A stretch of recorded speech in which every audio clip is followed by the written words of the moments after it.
इस प्रश्नावली का आपके लिए चौथा सवाल। इस सवाल में आपको पता करना है कौन सा कथन सत्य है और कौन सा असत्य है। आपके पास 3 कथन दे रखे हैं और प्रत्येक में आपको पता करना है सत्य है या असत्य। उसके साथ में आपको कारण के साथ देना है, उसका रीजन भी बताना है क्या वजह है कि वो सत्य है और क्या वजह है कि वो असत्य है। अच्छा प्रश्न है आपके लिए। देखिए, प्रत्येक प्राकृत संख्या एक पूर्ण संख्या होती है। इसको पता करने के लिए आपको पता होना चाहिए कि प्राकृत संख्या क्या होती है और पूर्ण संख्या क्या होती है। अगर आपने वीडियो नहीं देखा है पहला तो वीडियो देख लीजिए ज़्यादा जानकारी के लिए। अब देखिए, प्राकृत संख्याएं को हम प्राकृतिक संख्याएं भी कहते हैं, क्या होती हैं? 1 2 3 4 5 6। वहीं पूर्ण संख्याएं क्या होती हैं? 0 में अगर प्राकृतिक संख्याओं में 0 और लगा दें आगे तो क्या बन जाती है हमारी पूर्ण संख्याएं। ठीक, ये भी अनंत तक कोई पता नहीं है कहाँ तक होती है। अब आप देखोगे तो प्रत्येक प्राकृतिक संख्या से मिल रही है या नहीं मिल रही है? मिल रही है, मिल रही है। तो इसका मतलब क्या हो गया कि प्रत्येक प्राकृत संख्या एक पूर्ण संख्या होती है। प्रत्येक प्राकृतिक संख्या पूर्ण संख्या है क्योंकि इसमें ये मिल रही है। ठीक, तो पहले सवाल का जवाब होगा आपका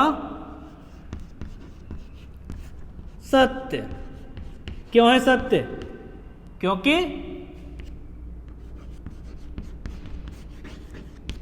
प्रत्येक प्राकृतिक संख्या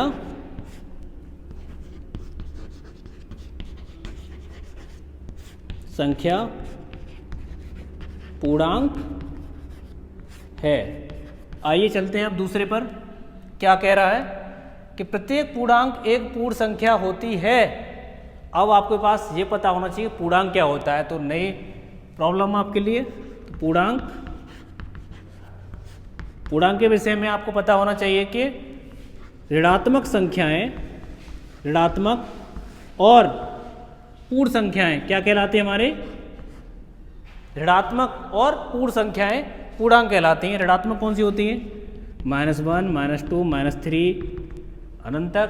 वैसे ये पूर्ण संख्या ये हैं 0 1 2 3 4 5 6। अब देखोगे आप तो इसमें पूर्ण संख्याएं पूर्ण है। इसमें पूर्ण में आप पता करोगे कि ये वाली पूर्ण सभी ये तो मिल रही है, लेकिन पूर्ण में क्या नहीं है? -1 -2 -3 नहीं है, मतलब ये माइनस वाली संख्या इसमें नहीं है। ठीक, इसमें है क्या? नहीं है। तो इसका मतलब ये हो गया कि प्रत्येक पूर्णांक एक पूर्ण संख्या नहीं है। प्रत्येक पूर्णांक एक पूर्ण संख्या नहीं है, मतलब प्रत्येक पूर्णांक नहीं होगा क्योंकि माइनस वाले नहीं है। ठीक, असत्य। ये भी आपका असत्य रहा क्योंकि ऋणात्मक पूर्णांक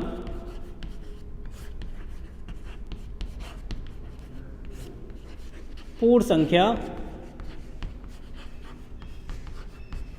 नहीं है। अब इसका आखिरी सवाल आपके लिए, प्रत्येक परिमेय संख्या एक पूर्ण संख्या होती है। तो आपको ये पता करना है कि जो परिमेय संख्या है वो पूर्ण संख्या है या नहीं है। तो परिमेय संख्या के विषय में आपको पता होना चाहिए कि वे संख्याएं जिन्हें हम P/Q के रूप में लिखें, बटे के रूप में जब तक संख्या आएंगी तो वो क्या कहलाएंगी? पूर्ण संख्याएं। क्या कहलाएंगी? सॉरी, परिमेय संख्याएं। ठीक, क्या कहलाएंगी? परिमेय संख्याएं। जबकि पूर्ण संख्याओं में बटे के रूप में संख्याएं नहीं होती हैं, नहीं होती। ठीक, ये बात समझ में आ गई। देखिए, जैसे कुछ संख्याएं ऐसी भी हो सकती हैं 5/3 है। अगर इसे हम हल करें तो कितना आएगा?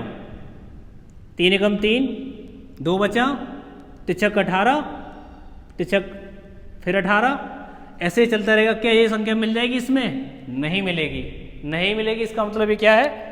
असत्य। उत्तर थर्ड का, ये सेकंड का और ये फर्स्ट का। असत्य। ठीक, क्यों असत्य है? क्योंकि ये दशमलव वाली संख्याएं पूर्ण संख्याओं में नहीं मिलती हैं। धन्यवाद।